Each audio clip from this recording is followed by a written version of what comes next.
Hi, this is Brooks, and welcome back to Breakthru Chinese. Since we're departing from traditional teaching methods, it's important that our students understand where we're going and why.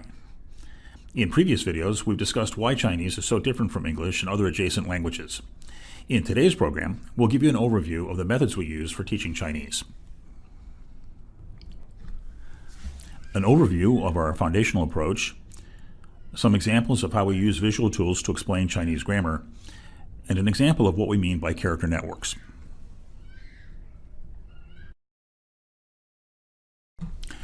Our roadmap is based on the assumption that students need to understand the big picture before diving into specific conversational or written content.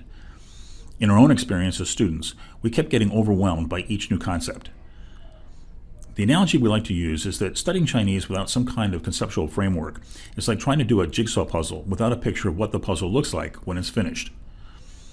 In our opinion, this is precisely the problem with traditional approaches, which start with spoken or written content without providing the conceptual framework. The result is that a lot of students memorize bits and pieces without having a real sense of what Chinese is. What we're trying to do here is provide you with a framework so that each incremental concept, grammatical, character, word, or expression, makes sense right away. We previously discussed the concept that Chinese is really 3 language systems, and we pay attention to that fact in our teaching approach. Written Chinese and spoken Chinese are 2 distinct language systems, and pinyin and grammar serve to bridge the 2. Our foundation model is iterative, so we take a balanced approach in each of the domains: grammar, components and compounds, character networks, and communication practice. While Chinese grammar isn't as complex as English, notably no verb conjugation, it is different. So much so that it's possible to understand each word in the sentence and still not understand what the sentence means. Now, we're not going to walk you through all 650 pages of the Practical Chinese Grammar for Foreigners, but we will cover the big ankle grabbers that are likely to create confusion if they're not addressed up front. So these include grammar concepts such as sentence structure, both SVO and OSV models, reflexive clauses, verbs and verb complements, particles, and set grammar patterns. We use the natural hierarchy of characters, components, and compounds to build an integrated model that's much easier to remember than traditional methods of learning characters. Learning vocabulary in sets of related characters is much more effective and efficient than learning vocabulary from the new word lists found in most textbooks. In our experience, the students who progress the fastest are the ones who talk the most, pure and simple. You should be talking at least 50% of the time. And to make sure you can do that, we'll provide you with the tools you need to manage the class. Slow things down, speed things up, ask the tutor to repeat himself, explain something you don't understand, and just about every question you can imagine needing to ask. It doesn't matter if this is your first semester studying Chinese. Our Quick Start guides will give you the confidence to talk a lot. Precisely because of the recursive nature of words, characters, compounds, and components, Chinese is unique in its relationship with technology. We'll talk about this in more detail in a separate video, but let's just note that apps like MDBG and Pleco allow us to explore the natural hierarchy of Chinese in a way that dramatically accelerates learning. Pleco's clipboard also makes it possible to study your regular textbook far more productively. And here at Breakthru Chinese, we're also developing our own online reference that integrates grammar, characters, and content into a single unified teaching tool.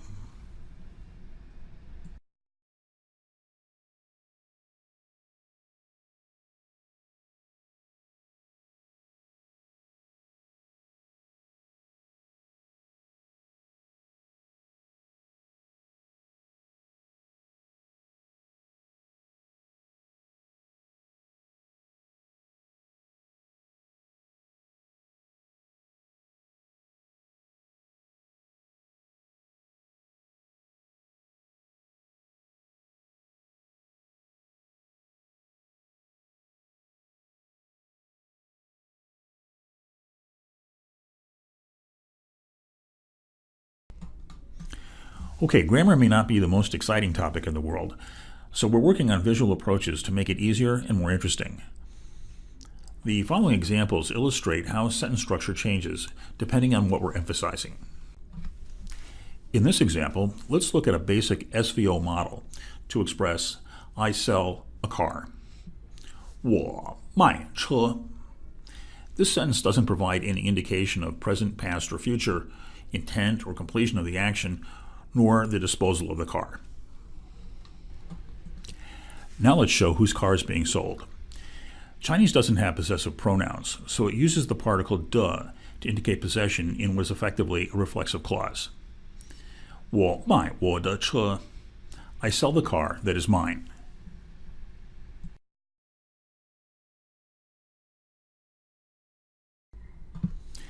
There's no verb conjugation per se in Chinese.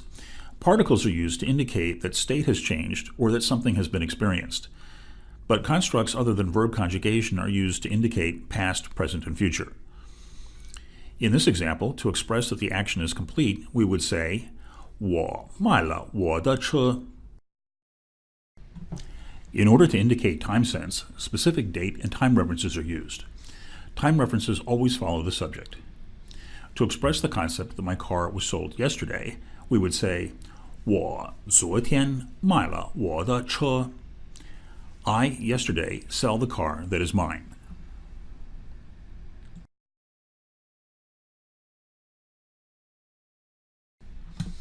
I mentioned that Chinese is primarily a topic-centric language. Another particle, ba, is used to mark off the object.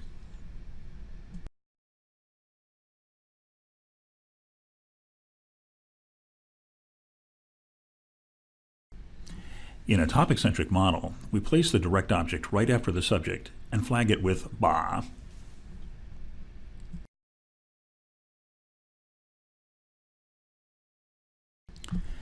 The sentence now reads, 我把我的车买了. I, the car that is mine, sell. In the Chinese SOV model, indirect objects immediately follow the verb and are expressed as prepositional phrases. To indicate that I sold my car to a friend, we would say 我把我的车卖给朋友了. Visual pattern recognition skills are the key to learning written Chinese. We're actually working on software to specifically strengthen language-independent pattern recognition skills, but for the moment, we use MDBG and Pleco to practice component and compound recognition. In our experience, once you get to the point where you can easily recognize all the components and most of the common compounds for each new character, you'll have a much better chance of remembering that character without all those silly mnemonics. Instead of learning one word at a time, we look at each character in a word and then all the words that use that character. It's kind of like getting 10 free vocabulary for the price of one. You'll be amazed at how much faster you learn characters and vocabulary when you use this approach. You'll see a noticeable difference in your ability to memorize characters, their meanings, and their usage. Topic-centric vocabulary found in textbooks simply doesn't leverage the network nature of the Chinese language. Cheng means honest. Words that use cheng have something to do with honesty. Sin refers to trust. So, Cheng Sin means genuine. For each combination of characters in our word network, we practice multiple examples to reinforce the meaning of that new word.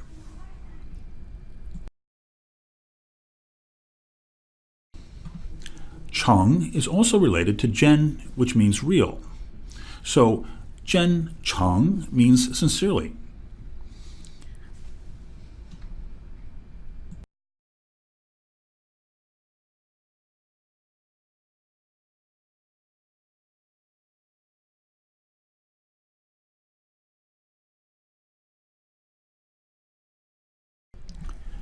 Zhen, in turn, is related to shi, which also means real. So, Zhen shi means true. You might be wondering why Chinese frequently uses two characters that have the same or similar meanings. Homophones. If just one character is used, it would be difficult to understand the intent. So two characters with the same or similar meanings clarifies the meaning of the word.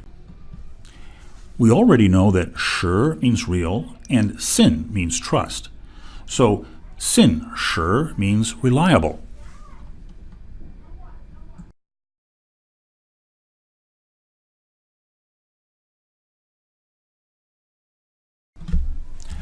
Likewise, we already know that Cheng means honest and Shi means true.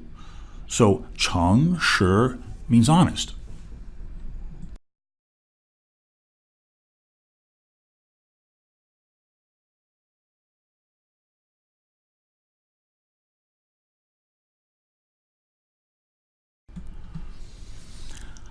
We think you'll agree that this network model scales up much faster than simply learning new vocabulary from a textbook.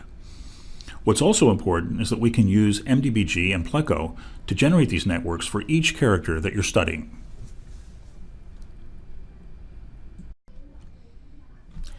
So just to recap, key grammar concepts. The analogy we like to use is that studying Chinese without a roadmap is like trying to do a jigsaw puzzle without a picture of what it looks like when it's done. With a good roadmap, each new concept fits in the puzzle in a way that makes sense right away. Character components and compounds. We use the natural hierarchy of characters, components, and compounds to build an integrated model that is much easier to remember than traditional methods of learning characters. Character networks. Learning vocabulary in sets of related characters is much more effective and efficient than learning vocabulary from the new word lists found in most textbooks. We encourage you to talk as much as possible. The students who progress the fastest are the ones who talk the most, pure and simple. As a student, you should be talking at least 50% of the time. And to make sure you can do that, we'll provide you with tools that make it possible for you to start speaking immediately, even if this is your first semester studying Chinese. Technology-based learning. Chinese is unique in the way that it can be leveraged in a high-tech architecture. We use soft copies of our content and yours with state-of-the-art software for classes that are more effective and more fun. But since this is a topic in its own right, we've got a separate video that shows how we use MDBG, Pleco, as well as our own software to make your classes fun, engaging, and effective. Okay, that's it for today. Until next time, 再见.